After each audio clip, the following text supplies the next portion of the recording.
Well, look at that. You've made it to day 4 of 30 in the Time Is Now 30-day workshop with Mrs. Coach Stokes. I am so glad that you've made it to your 4th day, and welcome to another great day of your life.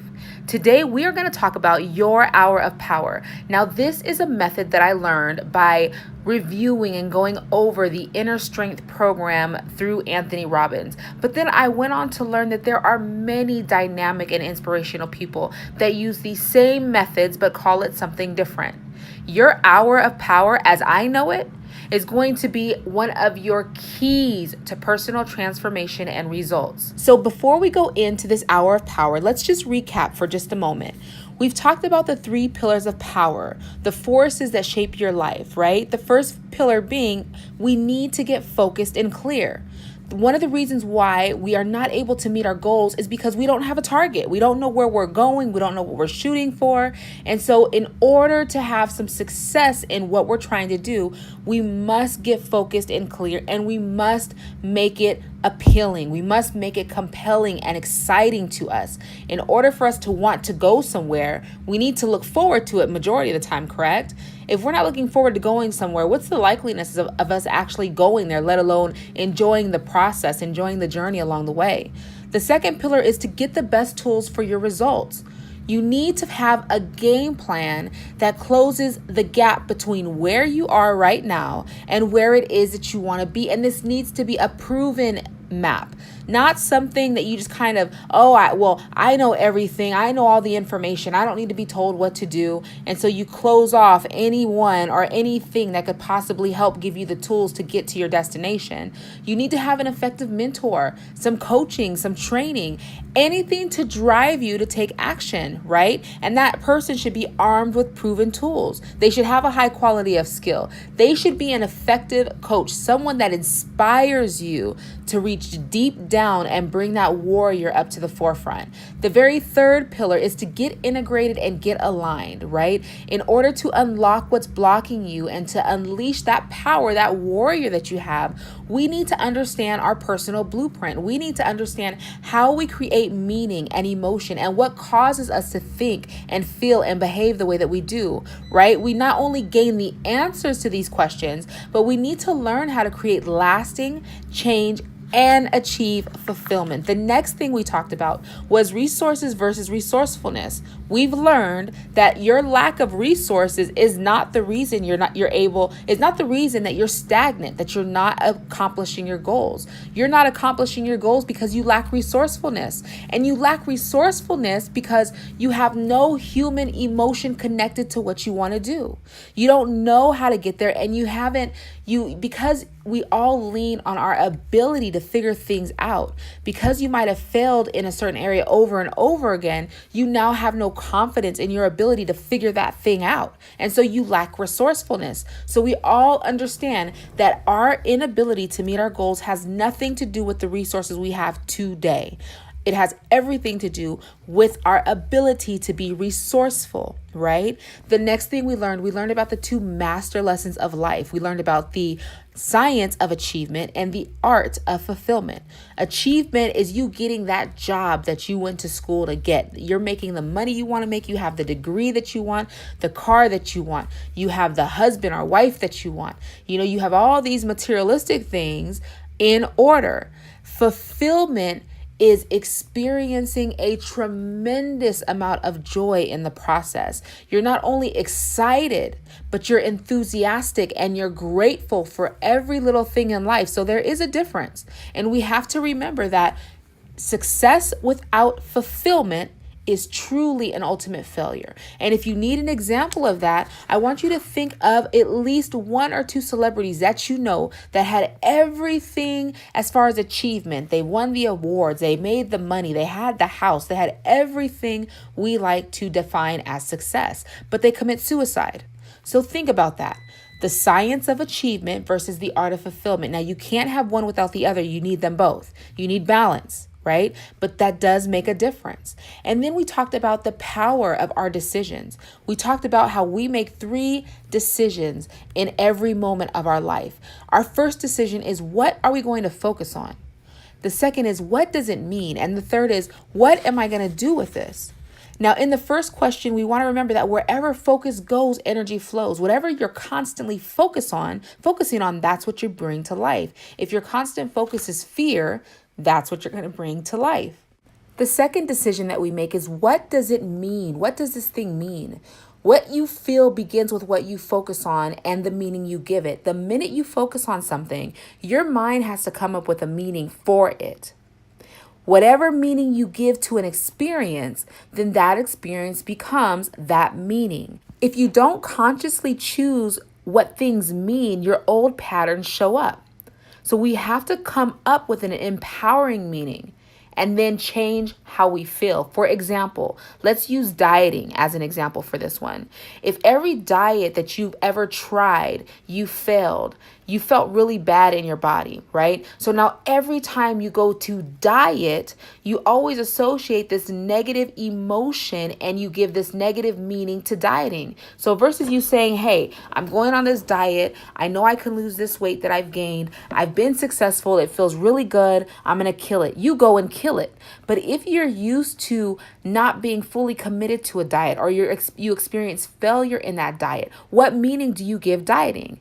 Right? So subconsciously, you sabotage yourself. So we have to learn to create new meanings to certain things, especially those things that are going to help us. This is one of the reasons why I do not call my lifestyle or my weight loss diet associated, because I have always associated a negative meaning with dieting. But when I think of lifestyle, I think of the success that I have now. The journey is sweet. The process is beautiful and I'm learning to enjoy it. So I'm maximizing my results. The third decision is, what am I going to do?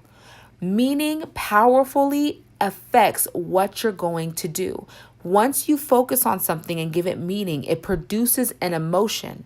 Those emotions filter what you do and trigger action or non-action. That goes back to the example that I just gave you about dieting. Now let's use an example about exercise. If you've only associated pain to exercise, then when it comes to add movement into your day, you're going to subconsciously sabotage yourself because you've associated pain or lack of results to exercise. So the meaning that we give things, where we focus our energy, the meaning we give it, and our ability to act has a lot to do with our previous experiences. So we have to reprogram our mind. That's so important. We've also talked about two additional forces that control our decisions: our state, which is where we're at in the moment, and our blueprint, the plan for our life. So in state, ultimately, we want to feel states of empowerment, like confidence, certainty, right? The ability to overcome. Those things will have a positive impact on the quality of decisions most of the time. And then we have our negative states of emotion, like frustration, anger, right? Being confused, being envious. While those might be negative emotions, those can sometimes be useful, and those can help fuel our fire, so to speak, and can help us make changes. Our ability to be conscious of our moment-to-moment state, that will give us better control over how we are feeling. And if we have better control over how we are feeling, we are able to control the quality of the decisions that we end up making. Then we have our blueprint. This is our structure. This is our model of the world that we desire to live. It is a specific set of beliefs about how we're supposed to be, how life's supposed to be, or how other people are supposed to be towards us. This also determines what we're even willing to consider doing or not doing. So our blueprint, in short, has a massive impact on the decisions that we make, both in the short term and in the long term, because it colors, it paints how we look at our lives. And if we don't have a blueprint, if we don't have a plan or idea for our life, we're even more likely to not live a fulfilling life. So our blueprint is just as important as being aware of our state from moment to moment. Remember, we experience happiness and fulfillment in our life whenever our life conditions, what's actually happening in our bank account, what's happening in our health, in our physique, in our jobs, in our relationships, when our life conditions align with our blueprint, our specific set of beliefs, or how we believe things should work. And since there's no gap between our expectation and the reality, we end up experiencing happiness. So your life conditions are equal to your blueprint, which is equal to your happiness. If your life conditions do not match what you believe should be going on in your life, you will experience pain. So after we did that, we talked about for our assignment, what things make us happy and why, and what things make us unhappy and why. And we went on to talk about the pain that we experience when our life conditions do not match our blueprint. And in that pain, we have three choices. We can blame someone, something, or ourselves. We can make a decision to change our life conditions, or we can change our blueprint, right? So we can either blame an event. Something happened, a car accident is why my back hurts, which is why I don't work out no more, right? We can blame our childhood, traumatic childhood, which is why I don't do what I'm supposed to do now. We can blame somebody else, or we can blame ourselves. Well, had I had done this, then this would not happen, right? Or what we can do is we can change our life conditions. So we can understand and realize and accept the fact that progress is what equals happiness. Not just sitting around waiting for something to be done, because we learned that change is inevitable. Whether you make a decision to move or not, things around you are going to change. The people you know are going to change. Your body is going to change. Things are going to change. So it is so important to get focused on why you want to make the change and commit to something new in your life. Third choice that you have is to change your blueprint. There are going to be things that are outside of your control, but you have the ability to control how you create the rules and beliefs around things. Your happiness is going to be limited if you want to experience success, but you aren't willing to go through the failure. If you want love, but you're not willing to go through the pain. Sometimes you have to adjust your blueprint and you have to compromise some of those rules, because if you don't, you're simply going to have an unfulfilled life. Now let's think about this. Some of the most successful people have failed thousands of times. They didn't just become a millionaire overnight. Now, while some people may have had their life laid out for them, there are other people that have that good old fashioned pull yourself up by your bootstraps and make things happen type of attitude. Those people experience failure. And had they not been willing to go through the failure, they would have never been able to experience the level of success that they achieved. When it comes to the three choices you face on how to handle a problem, the first choice isn't really a choice at all. Blame leaves you stuck. Don't forget that.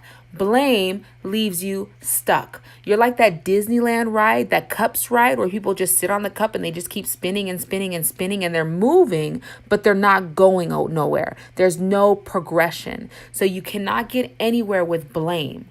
When it comes to changing your life conditions, that is where you can experience progress. Remember, I say small changes, a little bit done every day, is going to equal results. So you don't have to always have this huge radical change in your life in order to experience progress.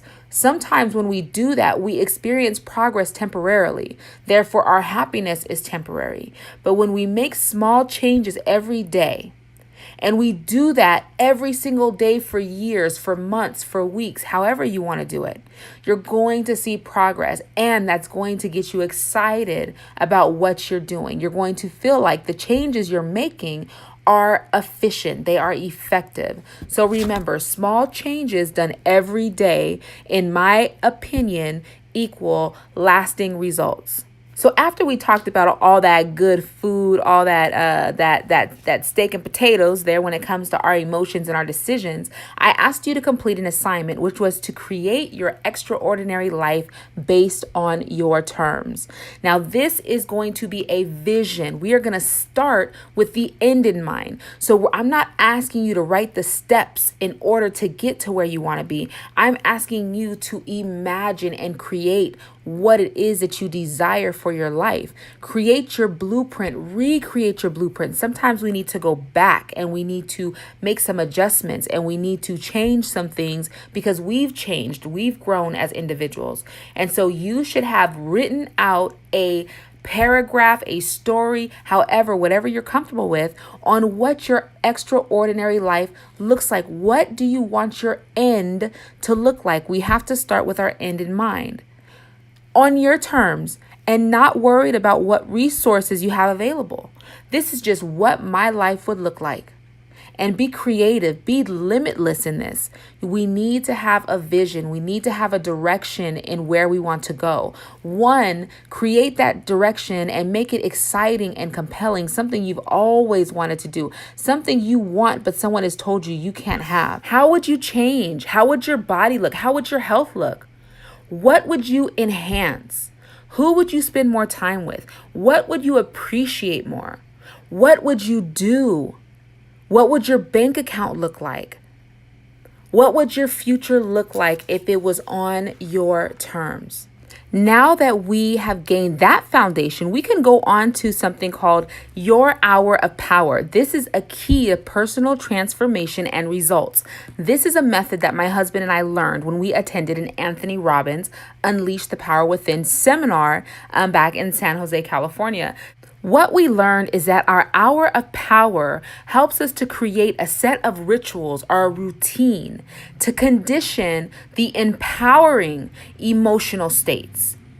We want to gain the edge. We want to make sure that we are able to stay focused and clear on what we want to accomplish. We want to feel a certain way regardless of what happens in our life. Because we know sometimes, how do they say, life will rain on your parade. But when you can control what things mean to you, you can have the ultimate advantage of creating and maintaining a life that you love and where you feel fulfilled and where you are also experiencing the science of achievement. Now, to make this happen, we have to look at what we don't have. What don't we have these days? What do I always talk about with our group? Giving ourselves what? Time. We need to have time for ourselves. We need to have time to heal mentally and emotionally. We need to do this so we continue to have a great and positive shift in the habits of our thinking and how we feel, which also affects what we speak. You don't want to wait to get to a certain goal before you start focusing on giving yourself time. You also don't want to wait until you attain a goal before you start acknowledging and celebrating what's good about life, before you start feeling good about life. It's like saying, I will start enjoying what I'm doing once I win the lotto or the jackpot, or I'll start loving myself once I lose 100 pounds, or I'll start being closer and more passionate to my husband once I can lose the weight. We don't want to have our goals, or we don't want to have how we feel determined by accomplishing or attaining something. We are just stagnating our life. We're wasting our time. We're meant to enjoy this life right here, right now, right where we are. Remember, we need the science of achievement, right? We want to have things that we set out to do and that we accomplish, but we also need to experience the art of fulfillment. Fulfillment is not an automatic result of success or achievement. Fulfillment is an emotion you must nurture to enhance your quality of life as you work towards your goals and even beyond those goals. So if the art of fulfillment is not an automatic result of success and it's something that is connected to emotion, then we need to figure out how to control our emotion and reassociate our emotion with certain things we want to accomplish in our life. So wouldn't that then mean that success is a choice? If we can choose how we feel, and in order for us to be fulfilled, or in order for us to experience ultimate success, we need the science of achievement and the art of fulfillment, wouldn't that mean that we have a choice in how we define and attain our success? Absolutely. So what I need you to do now is I need you to take stock. I need you to take inventory on your emotions. You're going to make a list of all the emotions that you consistently experience in your week. So just think about it. Put it in your journal. This is a part of your journal entry. You're going to make a line, and on one side, you are going to put empowering, positive emotions. And on the other side, you're going to say disempowering, negative emotions. You are going to make a list. Vincent van Gogh says, let's not forget that the little emotions are the great captains of our lives, and we obey them without realizing it. So it sounds like we need to do a little bit of reprogramming, right?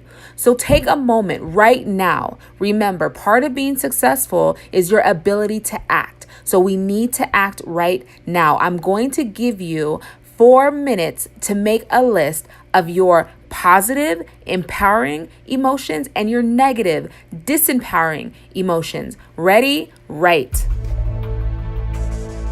I have learned that nothing good comes without work and a certain amount of pain. Pain is the feeling of weakness leaving your body. There is no better way to fight weakness than with strength. I used to fight the pain, but the pain is not my enemy. You should be still writing those empowering, positive emotions. Let's think about them. What are they? What are those positive emotions that you feel on your average week, throughout your day, in your average week? List some of those emotions. Keep writing. You must work on yourself. Model the greats. Commit to something every single day that puts you in a positive state of mind. Don't waste time with meaningless things. You deserve greatness, and if you work for it, you will get it. I demand success. Success and nothing less. I will achieve success. I will never settle for anything less. I will work harder than the rest. I will challenge the best. I will fight through any of life's tests. It's easy to give up when times are hard. It's easy to settle for an average life. It's easy to just go with the flow and do what's comfortable. Those who do what's easy are never remembered. It's supposed to be hard. If it were easy, everyone would do it. Keep your mouth shut and work. Let your success make the noise. There are no excuses. There are no shortcuts. There are only sacrifices that need to be made. It doesn't matter who's doubting, hating, or hoping you fail. Just keep working, believing, and pursuing what you want the most. I am not blessed. Now that you have those positive emotions written down, let's acknowledge the painful emotions, the disempowering emotions that you experience throughout your week. Let's go. I don't say why me. When tough times arrive, I never think, why did this happen to me? I say, how can I use this? I say, what can I gain from this? How can I ensure? All right, let's take a couple more seconds to wrap up our list of emotions. Happen again. That's my blessing. Not what I've got to work with, but how I work with what I got. Not that I was handed my dreams, but that I had enough fight in me, that I had enough belief in me to go after my dream, that I had the courage to keep. So were you shocked like I was when you started writing your emotions and categorizing them and taking inventory on them? I know I was definitely shocked. I didn't realize I was experiencing so many negative emotions when I was doing it. Anything in life that you want, you only want because of the feeling you think obtaining it will give you. Right? So let's use weight because that's the easiest thing to do. We want to lose weight, or we want to be a certain size or weigh a certain amount of pounds because we feel that if we do this, it's going to make us happy. It's going to make us, we're going to feel sexier. Maybe we'll have more opportunity. Maybe we'll find the love of our life looking a certain way. Right? So we associate a feeling to what we think obtaining something will give you. But the truth is, you can have that feeling right now simply by changing a couple of patterns. So you don't have to wait to lose 100 pounds to feel confident. You don't have to wait to be a certain size to feel like you are worthy of love. So there are 3 patterns that create any emotion. Anthony Robbins calls this the triad. The first pattern is your physiology. The second is your focus and beliefs. And the third is your language. Your physiology. Emotion is created by motion. Whatever you're feeling right now is related to how you're using your body. If you are not using your body, let's just say by chance, if you never give your body any kind of extra movement or exercise, how do you feel? Doesn't it affect your mood? Or let's even consider this. What happens when you start a routine of doing some cardio in the morning, right before you start your day? You do it really well for about 2 or 3 weeks and then you stop. What are the feelings that you feel when you stop the cardio in the morning? How does that affect what you're able to accomplish throughout your day? How does that affect what you expect to happen in your day? Emotion is created by motion. Who are people that don't feel? Who are people that absolutely don't feel any emotion? They're dead. They're in the graveyard. People that don't move their bodies have no emotion and they are dead. So if you never move your body, what you're doing is you're setting yourself up. You're preparing yourself. You're actually getting really comfortable for your coffin. So you want to make sure that you move. You need to move. That's going to stir up your emotion. Now let's go on to the second thing, your focus and beliefs. This is something we've been talking about the last 3 or 4 days, actually the last week, if you were doing the priming. Whatever you focus on is what you're going to feel, whether it's true or not. To really bring this home, let's use the example of going to see a scary movie or any kind of movie. You go into the movie theater, so you know that the situation is not real. But you're so focused on the plot of the movie or what's going on with the movie that it literally controls how you feel and how you react. You might laugh, you might cry, you might be afraid. That example alone is a perfect way for us to really see how when we focus on something, how it does affect our beliefs. It does affect our emotions. Now, for the third thing, your language. How are you talking to yourself? What kinds of things are you saying to yourself? What kinds of questions are you asking yourself? I've come to learn that thinking is nothing more than just mentally asking and answering a series of questions in your head. We need to learn and practice eliminating any questions that do not serve us. For example, asking ourselves a question like, what's wrong with me? Why am I so fat? Why do I stay broke? Why can't I ever keep a man? Why can't I ever find the right man? Why do I have these kids that drive me crazy? Eliminate any habitual questions that do not serve you. Because what you put out in the universe, remember the law of attraction, what you reap is what you will sow. What you put out is what you get back. If you want to change your life, you have to pay attention to the words you repeat to yourself. Certain words can change the way you feel. I think you're mistaken verse, I think you're wrong verse, I think you're lying. Think about that.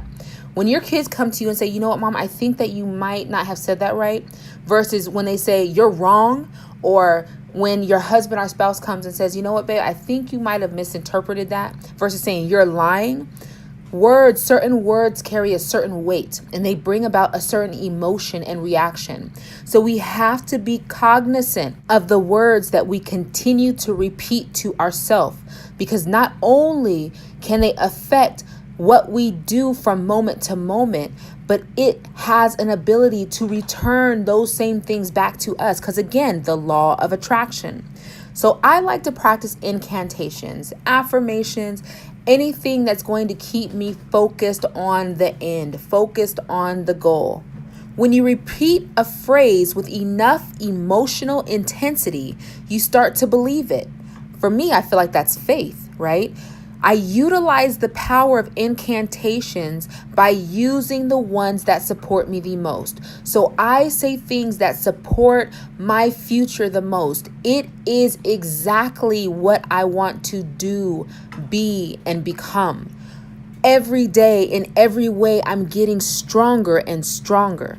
Now that we are better aware of how effective or ineffective our language can be when it comes to creating and living a life in abundance, I've had the opportunity to upload 2 different guided meditations. One is an I'm grateful for, and the other is I am.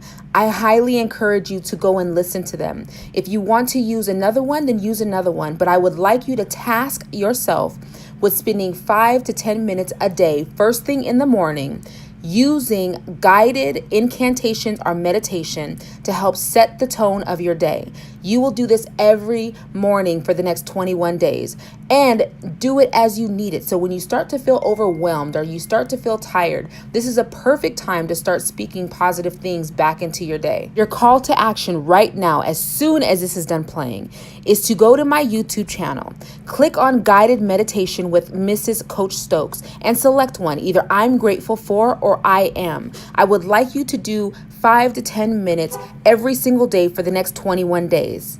All right, what are you waiting for? Go do it. Have a great day.